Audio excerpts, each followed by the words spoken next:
بسم اللہ الرحمن الرحیم.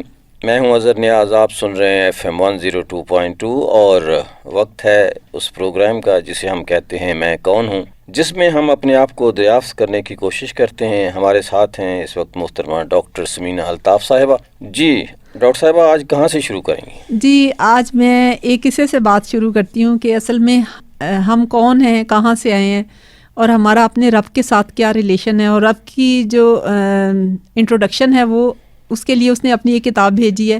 اگر ہم وہ ترجمے کے ساتھ انڈرسٹینڈنگ کے ساتھ پڑھ لیں ایسی لینگویج میں تو ہمارے بہت سے مسائل حل ہو جائیں. جیسے میرا ڈرائیور ہے، اس نے بہت گہری بات کی. سامنے ایک دودھ والا تھا، وہ اس سے بات کر رہا تھا. تو دودھ والے نے کہا کہ اللہ کا بہت فضل ہے، میں نے پہلے میرے پاس کم جانور تھے، اب میں نے زیادہ جانور رکھ لیے ہیں، میرے پاس موٹر بائک بھی ہے اور اللہ کا بہت فضل ہے. تو اس نے کہا کہ اچھا اگر اللہ کا فضل ہے تو دل پہ ہاتھ رکھ کے بتاؤ کہ تم جو دودھ بیچتے ہو کیا وہ خالص ہے؟ ٹھیک. تو دودھ والا خاموش ہو گیا.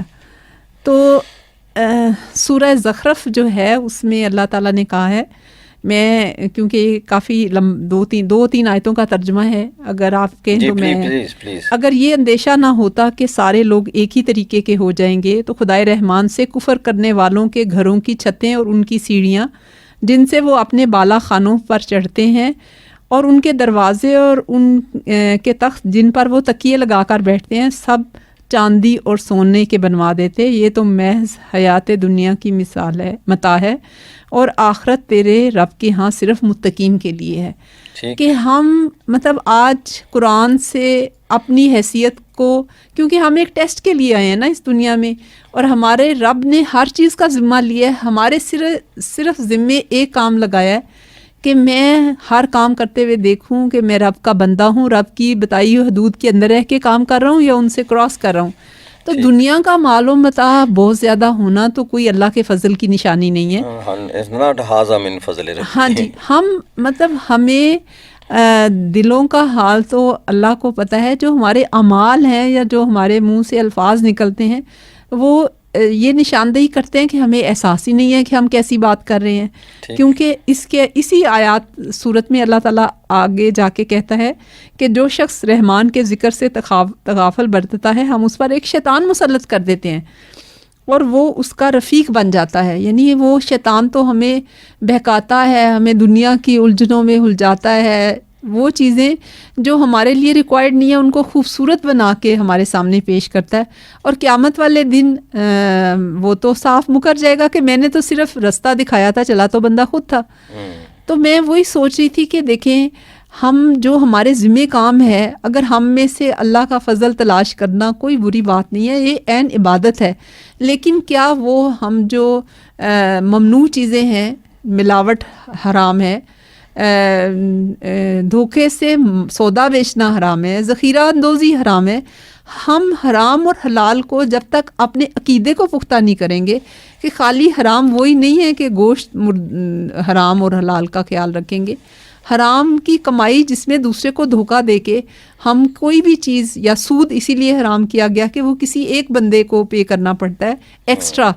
تو ہم جب تک ان کے بارے میں اپنے عقیدے درست نہیں کرتے، ہم نے ڈیفینیشنز ہی غلط بنا لی ہیں. تو یہ بہت ضروری ہے کہ ہم وہ کریں. پھر اس کے بعد اسی صورت میں آگے اللہ تعالیٰ کہتا ہے، جیسے اکثر لوگ کہتے ہیں کہ ہم کام میں اتنے مصروف ہیں کہ ہمیں نماز پڑھنے کا ٹائم نہیں ملتا. اور پھر یہ کہتے ہیں کہ ہم تو ان منافقین سے اچھے ہیں جو نماز تو پڑھتے ہیں پھر بھی جھوٹ بولتے ہیں. ہم تو سچے ہیں، ہم نماز نہیں پڑھتے لیکن ہم سچ بولتے ہیں. اچھا، ایک شخص مجھے ملا جی کہ ہم کل کو نمازیں آپ کے منہ پہ مار دی جائیں گی تو بہتر ہے کہ نماز نہ ہی پڑھی جائے.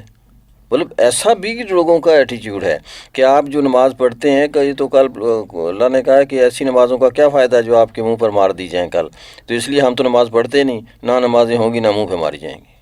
لیکن یہ کتنی بڑی جہالت ہے نا کہ ہم اپنی اس بک سے نہیں جڑے ہوئے جس کے لیے سے اللہ نے جڑنے کا دیا ہے. کیونکہ نماز تو ہر حال میں کسی صورت، جب آپ مسلمان ہوتے ہیں تو 24 گھنٹوں میں کسی وقت بھی ہوں، سب سے پہلا جو عملی جو کام ہمیں کرنا پڑتا ہے وہ نماز ادا کرنی پڑتی ہے. وہ تو آپ کا دل کرے نہ کرے فرض اسی چیز کو کہتے ہیں جو ہر صورت میں پڑھنی ہے. بجائے اس کے کہ آپ نماز پڑھ کے اپنے اوپر یہ لازم کر لو کہ میں آہستہ آہستہ دعا بھی مانگوں اللہ سے, اللہ کے قرآن کو بھی ترجمے سے پڑھوں, اور جو اپنے اندر خرابیاں ہیں ان کو خوبیوں سے بدلنے کی کوشش کروں. جیسے اکثر مثال دی جاتی ہے حدیث میں کہ ایک بندہ جو ہے وہ گھر کے سامنے اس کے نہر ہو تو وہ 5 دفعہ اس میں نہائے تو کیا کوئی گندگی باقی رہ جائے گی؟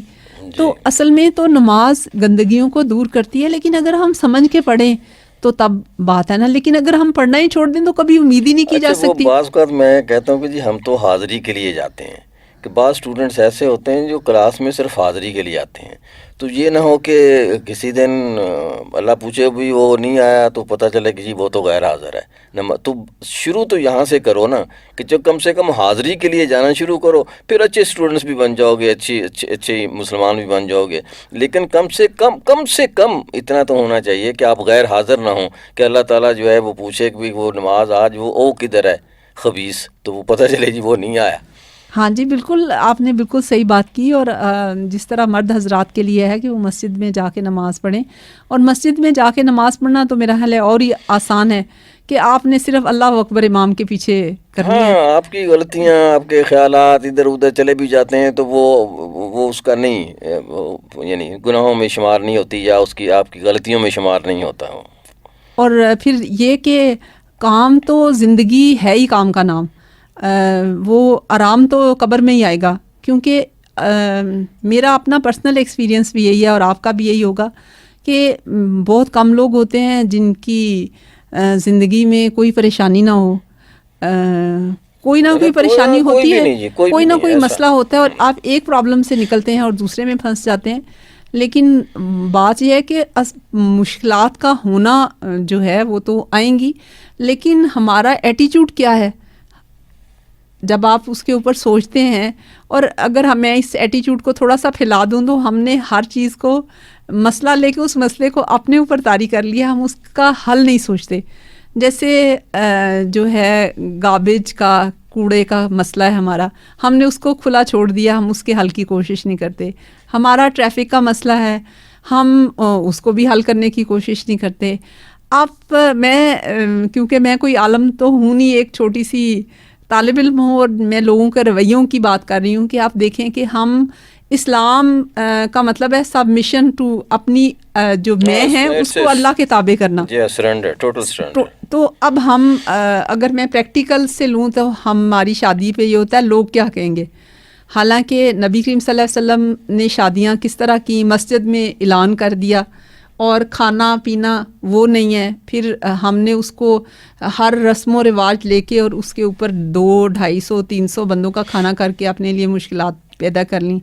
پھر ہمیں اسلام تو ہماری ان رسم و رواجوں سے جان چھڑاتا ہے, لیکن ہم ہر بات میں یہ لیسٹ لوگ کیا کہیں گے, جی لوگ کیا کہیں گے, اللہ کو میں نے کیا جواب دینا ہے. اچھا, پھر اسی طرح آپ دیکھیں کہ ہم بنی اسرائیل کی اسی صورت میں, بنی اسرائیل کی اللہ تعالیٰ سورہ زخرف میں مثال دیتا ہے کہ وہ سب سے زیادہ بلیسڈ قوم تھی کہ انہیں کھانا بھی نہیں بنانا پڑتا تھا, من و سلوہ جو ہے ان کے لیے پکا پکایا آتا تھا. لیکن انہوں نے کہا جی نہیں, ہم تو مطلب پھر بھی انہوں نے اللہ کی عبادت نہیں کی, نہ شکرے, بچڑے کو معبود بنا لیا. اچھا, ہم کیا کرتے ہیں, اللہ تعالیٰ کہتا ہے میں ہوں تمہیں رزق دیتا ہوں. اب ہم کیا کرتے ہیں, کوئی مشکل ہوئی, کوئی پریشانی ہوئی, وہ اس بندے نے میرا بند کر دیا رزق بند کر دیا.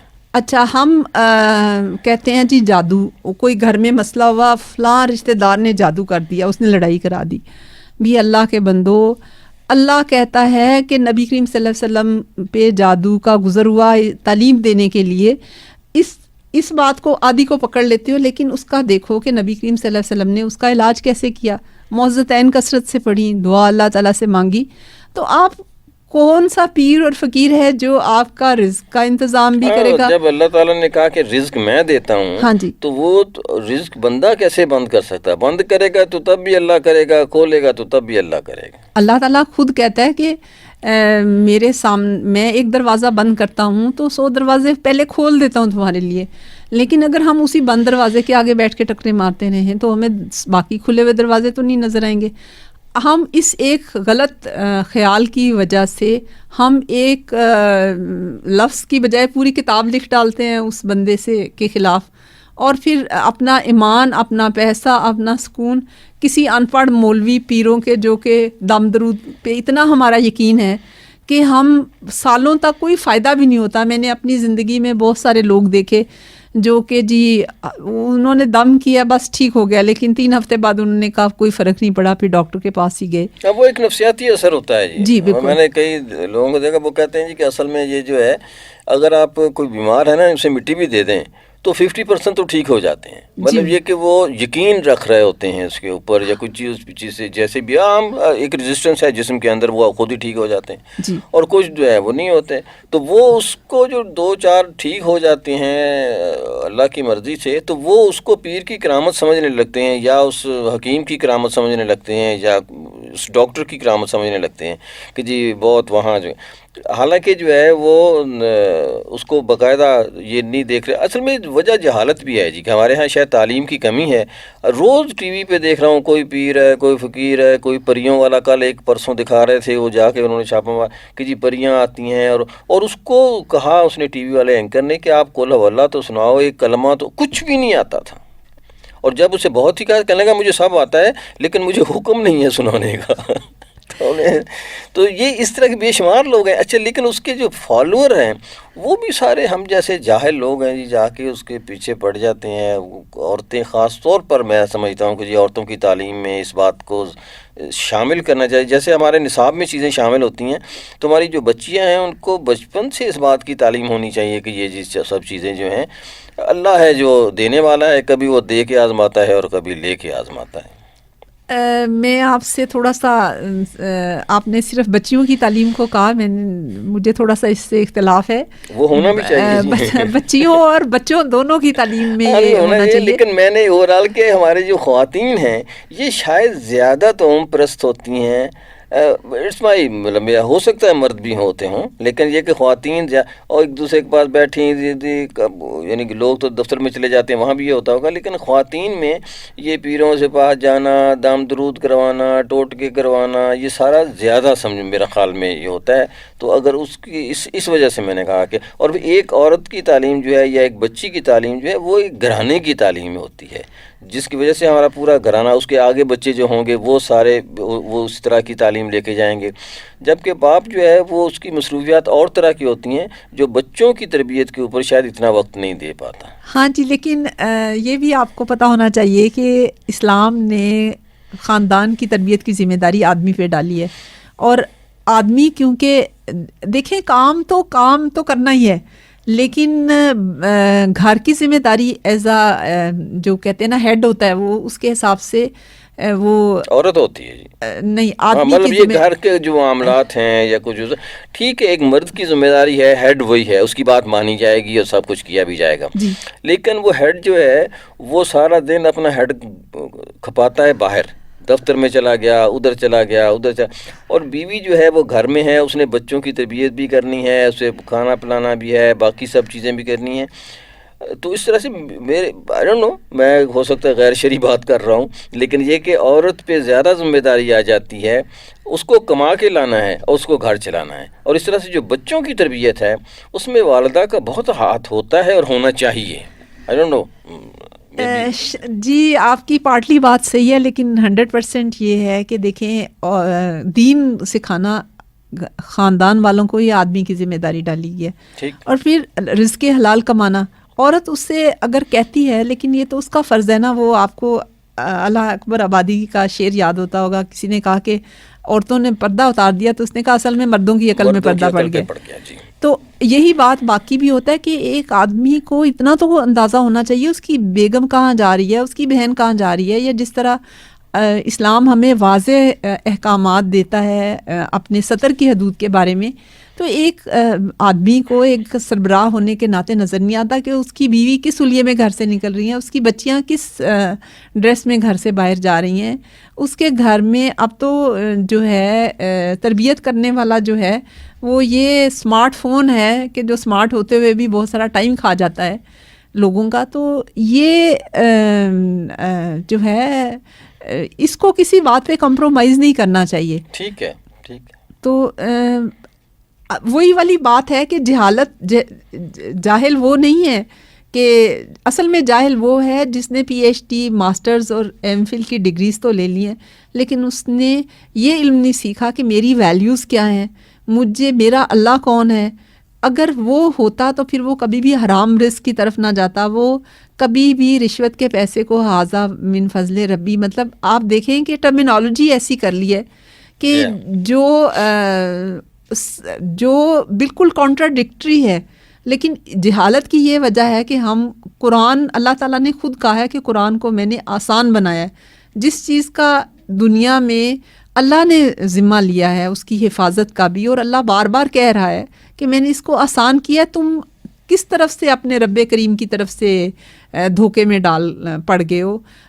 کوئی چیز آپ دیکھ لیں دنیا میں، کون سی ایسی چیز ہے جن کو ہم انوینشنز کہتے ہیں یا ایجادات کہتے ہیں، وہ بھی اللہ کی بنائی ہوئی چیزوں کو ڈفرینٹ طریقے سے آپ کہہ لیں جوڑنا یا مٹیریل کو استعمال کرنا. وہ مٹیریل ہم نیا تو نہیں بناتے، آلریڈی ہے دنیا میں، اور مختلف چیزوں کو آگے پیچھے کر کے اس سے نئی چیزیں بنتی ہیں.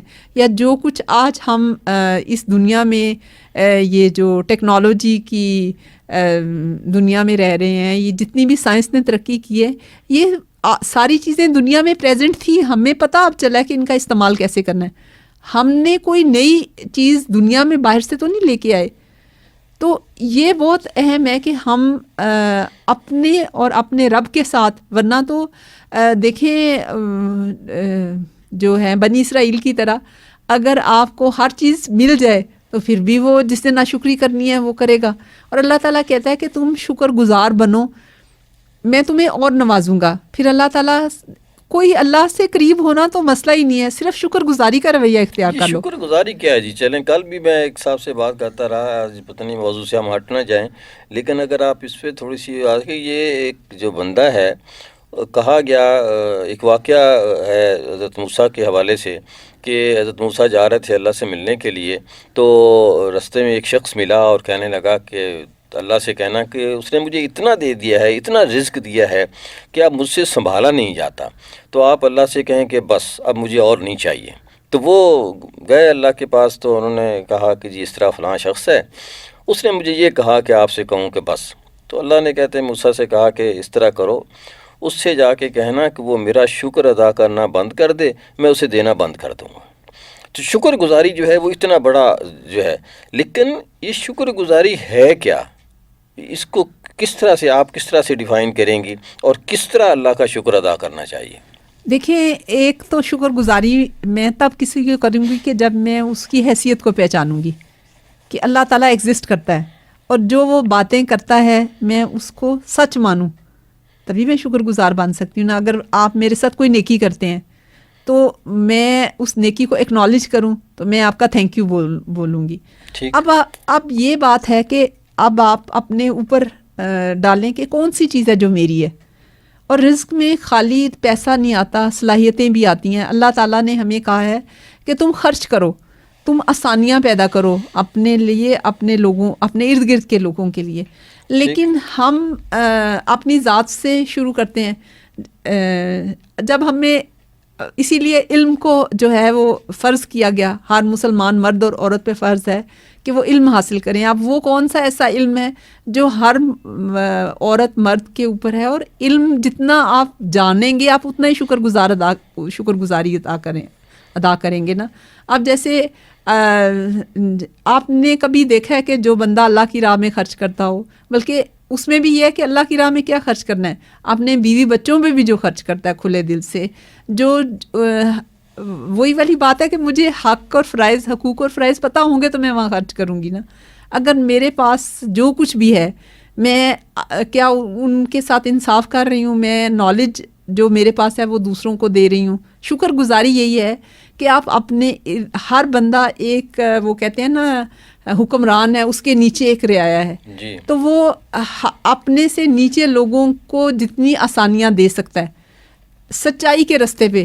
مطلب یہ نہیں ہے کہ شیطان پہ رستے پہ چلے جی میں تو آسانیاں پیدا کر رہا ہوں میں. اور پھر یہ کہ رزق کے حلال, اس میں آپ نے جھوٹ کو, جو اللہ نے چیزیں منع کی ہیں ان سے رک جانا, اور جو اللہ تعالیٰ نے ہمارے لیے سیدھا رستہ ڈیفائن کیا اسی پہ چلنا.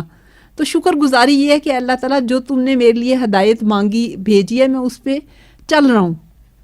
کیونکہ جب تک ہم اس رستے پہ نہیں چلتے ہم شکر گزار نہیں بن سکتے.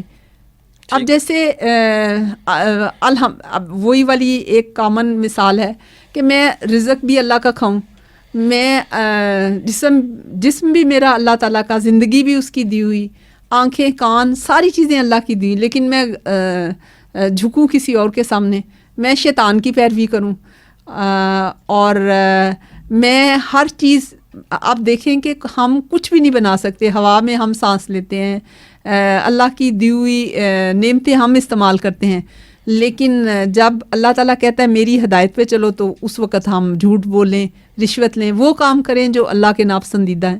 تو اصل میں شکر گزاری جیسے الحمدللہ رب العالمین, تعریف بھی اور شکر گزاری بھی, جو تمام رب کا عالموں کا رب ہے. اور پھر اس میں یہ نہیں ہے کہ شکر گزاری میں اللہ تعالیٰ نے ہمیں کہا ہے ہم سب اللہ کے بندے ہیں, اللہ کے بندوں کے ساتھ نرمی اختیار کرنا. ہم الٹا کر رہے ہیں, ہم اپنے لیے تو گنجائش نکال لیتے ہیں کہ جی میں اس وقت میں نے جھوٹ اس لیے بولا, ہم جسٹیفیکیشنز دیتے ہیں, لیکن کوئی اور بندہ ہمارے ساتھ برائی کرے تو ہم اسے معاف کرنے پہ تیار نہیں ہوتے, درگزر سے کام نہیں لیتے, اور ہم آسانیاں نہیں اس کو دیتے. حالانکہ اس کے الٹ ہونا چاہیے کہ اگر میں اللہ کی شکر گزار بندی ہوں تو میں اپنے اوپر تو مشکل سہ لوں, لیکن میرے ارد گرد جو لوگ ہیں میں ان کو تکلیف نہ دوں. جی ٹھیک, چلیں اس پہ انشاءاللہ میں اور مزید اگلے پروگرام میں بات کریں گے. لیکن یہ ہے کہ میں جتنا بھی ہم اپنے معاشرے میں یا اپنے پہ رویے پہ میں دیکھتی ہوں کہ ہم میں سے ہر کسی بندے کو اپنے دل پہ ہاتھ رکھ کے سوچنا چاہیے کہ جو میں اللہ کا فضل کہتا ہوں, جو میں نے گھر اچھی کالونی میں بنا لیا, میرے پاس بڑی گاڑیاں جو آ گئی ہیں, میرے گھر میں زیادہ لوازمات آ گئی ہیں, کیا یہ اللہ کا فضل ہے؟ ٹھیک. اگر میں سچ کے راستے پہ ہوں, مطلب اگر یہ دیکھیں ایک ہاتھ کی مثال ہے, اگر یہ 5 انگلیاں برابر کی ہوں تو مٹھی بند نہیں ہو سکتی, اور انگوٹھا ٹھگنا یہ اس کے بغیر 4 انگلیاں جو ہیں وہ بھی بیکار ہیں.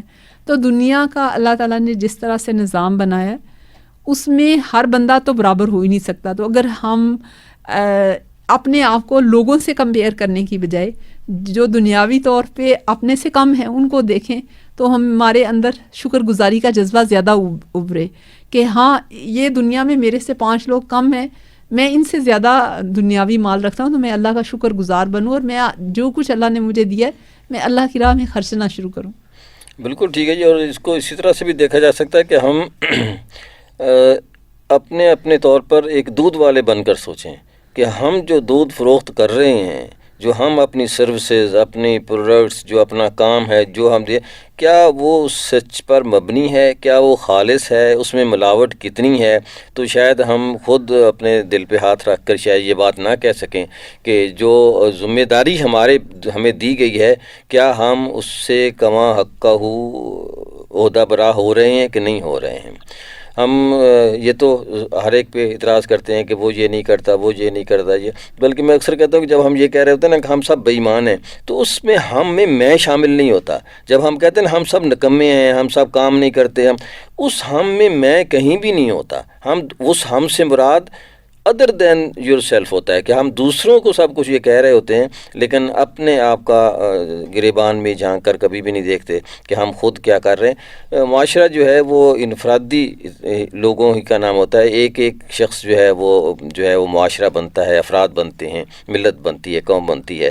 تو اگر ہم اپنے طور پر چیزوں کو درست کرنے کی کوشش کریں تو میرے خیال میں ہم بہتر بن سکتے ہیں. اور اگر ہم اب یہ سوچ لیں کہ ہم نے اگلی نسل کو بہتر بنانا ہے, ہم اس کو چاہتے ہیں کہ وہ کرپٹ نہ ہو، وہ سچ بولنے والے نہ ہوں، تو میں تو عام طور پر ایک ہی مشورہ دیتا ہوں جی، 2 چیزیں آپ کو وہ بالکل آپ کی اگلی نسل کو ٹھیک کر دیں گی، ایک سچ بولنا اور ایک گھر میں رزق حلال لے کر آنا۔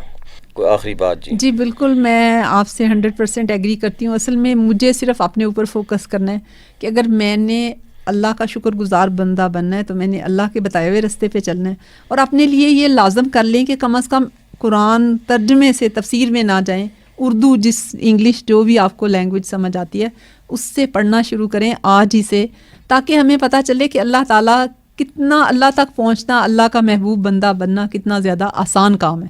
یہ تو بالکل ایسے ہے جی، ایک حدیث میں پڑھا تھا کہ جو جنت ہے وہ بندے کے اتنی قریب ہے جتنا تسمہ جو ہے وہ جوتے کے قریب ہوتا ہے، اینڈ وائس ورسا، اور دوزخ بھی اتنی ہی قریب ہے۔ تو یہ جان لیجئے کہ جنت بہت ہی قریب ہے، بہت آسان ہے، لیکن اسی طرح سے دوزخ بھی بہت قریب ہے اور بہت آسان ہے۔ وہ کہتے ہیں نا کہ قسمت، دنیا قسمت سے ملتی ہے لیکن جنت لینے کے لیے محنت کرنی پڑتی ہے۔ وہ اتنی بھی نہیں ہے جی، لیکن اللہ تعالیٰ بالکل صحیح بات ہے، قدم تو اٹھانا پڑتا ہے۔ ہاں قدم بالکل اٹھانا پڑتا ہے۔ اللہ تعالیٰ تو ایسے فرش راہ سمجھے ہوئے ہیں کہ جی کوئی آئے تو صحیح، جی کوئی آئے تو صحیح، لیکن ہم جو ہیں وہ سوتے رہتے ہیں۔ جی بالکل۔ بہت شکریہ جی، ہم پروگرام کر رہے تھے میں کون ہوں، ہمارے ساتھ تھی محترمہ ڈاکٹر سمینہ الطاف صاحبہ۔ اسی گفتگو کو ہم اگلے ہفتے بھی جاری رکھیں گے۔ اللہ تعالیٰ آپ کو آسانیاں عطا فرمائے اور آسانیاں بانٹنے کی توفیق عطا فرمائے، آمین۔